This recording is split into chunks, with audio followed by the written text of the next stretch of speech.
Uh, we fucked up. The internet is doomed.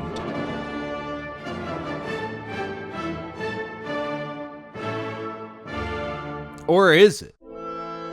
There was a time when the internet felt like a doorway. You opened it and there were people there, real people, arguing in forums, posting weird art, writing blogs nobody asked for, uploading videos from bedrooms, garages, basements, libraries, even school computers. It was messy. It was ugly. It was kind of slow, and that's what made it feel alive. But somewhere along the way, the doorway became a slot machine. A homepage became a feed, and the feed became a marketplace. That marketplace became a surveillance system, and now the surveillance system is being flooded by robots. So the question is not, is the internet changing? The question is the internet already doomed? And if it is, it's doomed for who? For humans? For creators? For truth? Or just for the version of the internet that needed us in the first place? To understand why the internet feels broken now, we have to remember why people used it in the first place. People did not originally log on because they wanted to be advertised to. They came for connection, for curiosity. They came for identity. You could be a kid in a small town and suddenly find other people who like the same band or game or movie or conspiracy theory, the same cartoon or the same weird little obsession nobody around you really understood. The internet worked because it gave people something traditional media couldn't: participation. Newspapers talked at you, television talked at you, radio talked at you, but the internet talked back. It was magic, and you were just not watching the world, you were there inside it. You could comment, post, remix, argue, trade, build, share, pretend, or perform whenever you wanted, and then the advertisers arrived. We fucked up. Not all at once, but slowly. A banner here, sponsored post there, a pre-roll, a brand account, a boosted tweet, a recommended product, an influencer holding a protein shake in a kitchen that looks just a little bit too clean. And that is the pattern. Every medium starts with a place people go for something human. Then advertisers learn that language, and the advertising becomes the medium. Newspapers had classifieds and full-page ads, and television had commercial breaks. Video games got product placement, loot boxes, battle passes, skins, and storefronts. And now social media has become the final form of that machine, a commercial break with your friends occasionally sprinkled in. The product is no longer just what appears in the ad. The product is your attention, you. And once the attention becomes the product, everything is redesigned to extract more of it. There's an old mystical idea called scrying. A person stares into a reflective surface, a polished dark mirror, and hoping to see visions, the future, truth, a message from somewhere else. And now look at your phone when it's turned off. What are you holding? A black mirror, a glossy little portal that sits in your hand, and when it lights up, it shows you visions, people you know, people you hate, maybe things and people you envy, food, war, beauty, disaster, comedy, death, shopping, rage, news, corn, politics, nostalgia, and an AI-generated Joe Rogan podcast, all summoned from the same black rectangle. And the disturbing part is not that we stare into it, the disturbing part is that something stares back. Not a demon in a literal sense, something colder, an optimization system. A machine measuring your pause, your scroll, your blink, your weakness. It doesn't care what you believe, it cares if you keep looking, and this is where the evil entity metaphor starts to kind of take shape and feel uncomfortable. Because at the top of the ad pyramid, there may not be one villain in a dark room. There may just be a system.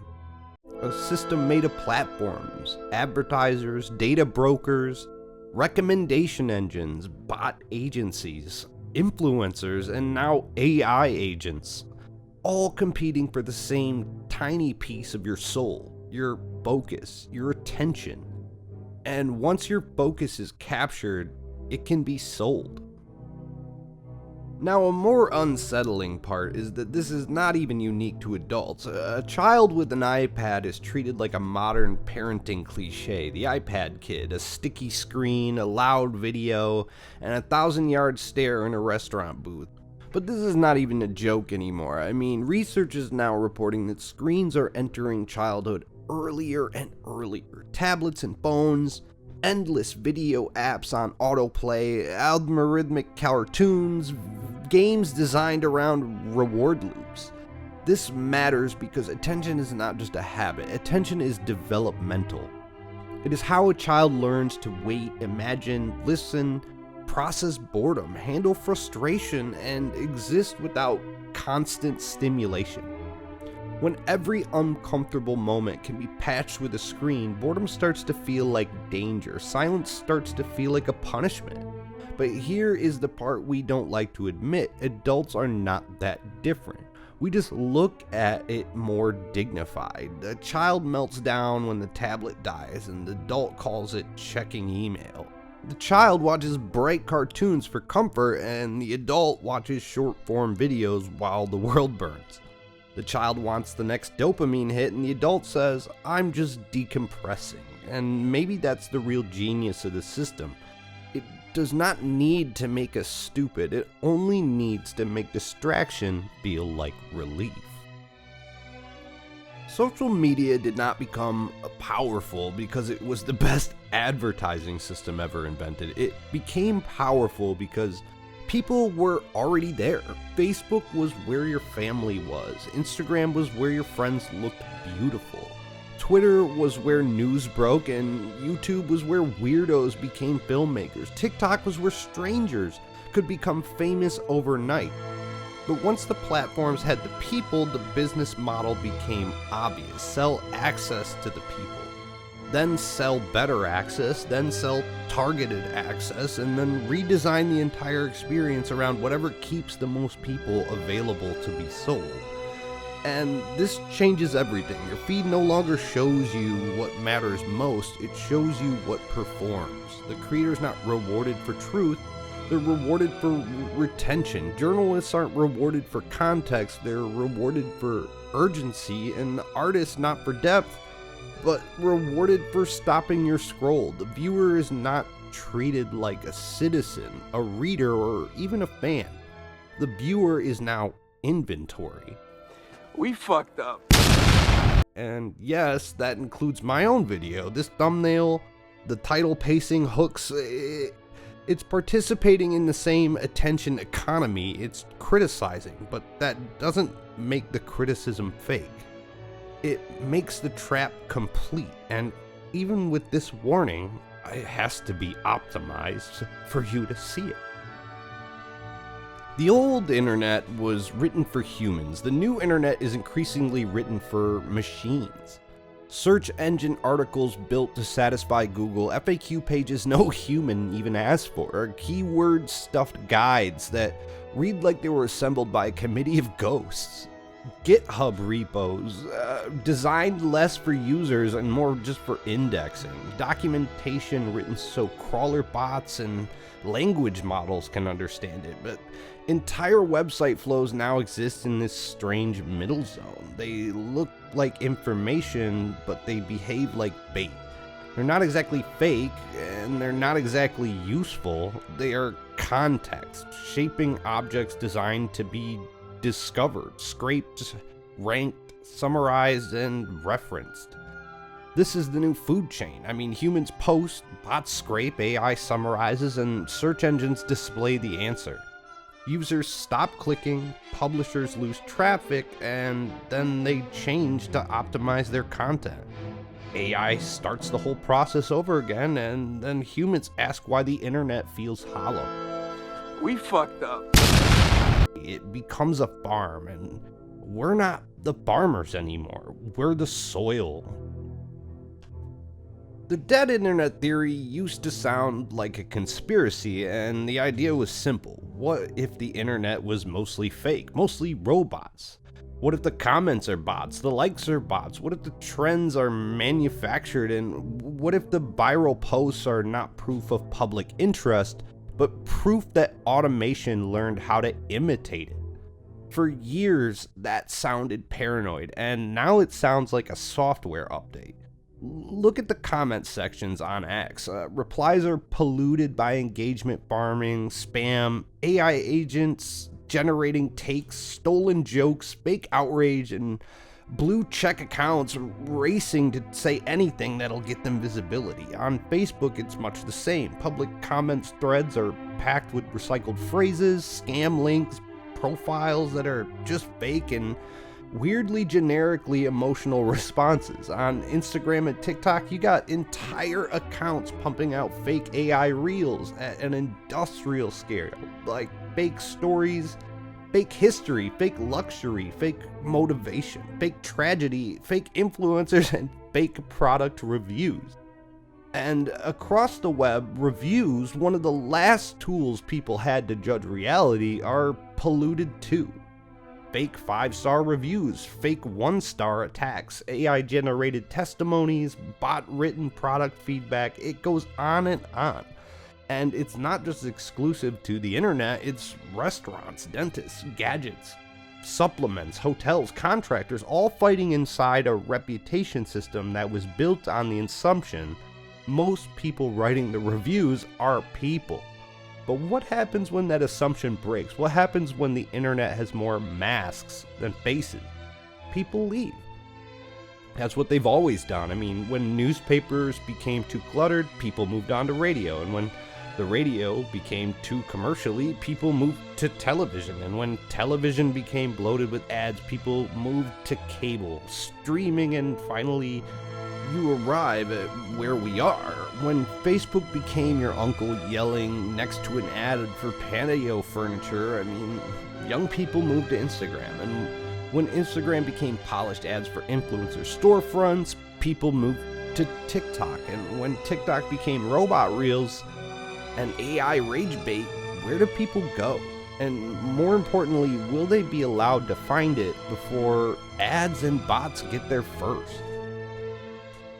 Hold on to your hats, because, I mean, here's where it gets a bit darker. Maybe humans moving on from the internet doesn't end it. Maybe it only ends the human internet, because the infrastructure will still remain. All the servers and domains, the APIs, the archives, the crawlers, models and databases, the blockchains and payment rails, ad exchanges and recommendation systems will all still be there. An entire digital nervous system built to capture, classify, and monetize your behavior. If humans get tired and leave, AI might not see this as a wasteland, it might see it as empty real estate. A machine-readable world, a place where bots can write pages for themselves and they can negotiate with AI agents. And the stranger part is that some of the pieces of this future might actually need cryptocurrency, like not a casino version or a meme coin or number go up religion, but a deeper idea. Consensus, shared record, a way to prove something happened, a way to track ownership, identity, scarcity, environment.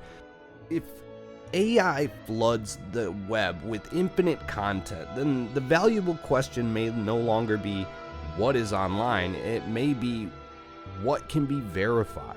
Who made this? When was it changed? When was it generated? Was it signed by humans, and was it agreed upon by the network? In a dead internet, verification becomes oxygen, and that is the irony. The same crypto landscape dismissed by gambling and We fucked up.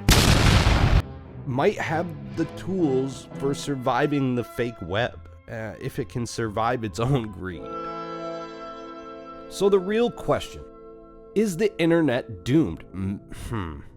Maybe. But maybe doomed does not mean it disappears. Maybe doomed means it becomes unrecognizable. Maybe the internet does not die like a building collapsing. Maybe it dies like a mall. Like, still standing, still lit, still technically open, but the stores are fake and the music is looping inside. The food court's empty and every person you pass might be a mannequin. The internet was built on a beautiful promise. Everyone can speak, but nobody asked what happens when everyone includes machines, or when attention becomes currency, when childhood becomes a market segment, and when the Black Mirror learns exactly what vision will keep you staring into it. Nobody asked what happens when people finally look away, but the system keeps running without us. So I want to hear what you think. Is the internet actually doomed? Are we watching the death of human online culture, or is it just another cycle? Newspapers, radio, TV, social media, where people eventually abandon the ruined place and build somewhere new, and if they do, what comes next? So let me know what you guys think. Drop your thoughts down in the comments, or tell me what you think I should dig into next. There's a lot of topics out here that I think need to be covered with a sound mind and maybe a little bit of paranoia, but you know what time it is. We bird! I smell like burgers, but I'm thinking about a meal.